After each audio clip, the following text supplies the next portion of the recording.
The next conversion we have to do is a fraction to percent.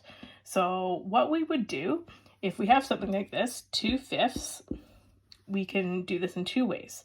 So if I have 2/5, I can make an equivalent fraction or a fraction that is the same with a different denominator. So I know that I can get this fraction to something over 100, and that's what a percent is. It's always out of 100. So if I multiply the denominator by 20, I can get an equivalent fraction with a denominator of 100. So if I multiply the denominator, I have to multiply the numerator. So my fraction would be 40 over 100. And now I know that anything over 100 is just the percentage. So this would be equal to 40%.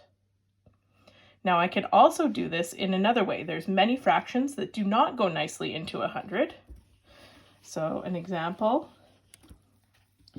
would be something like 3/8. So I can't make 8 into 100.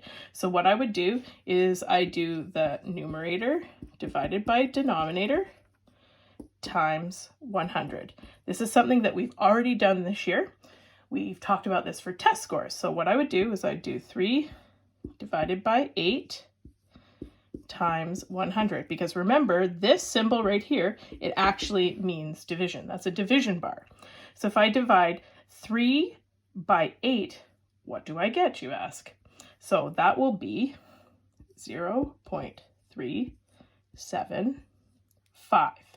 And when I multiply that by 100, I can do that in a calculator, or I know that I can make this bigger by moving the decimal to the right. So moving the decimal to the right makes something bigger, and I do it as many times as there are zeros. So I have 1, 2 zeros.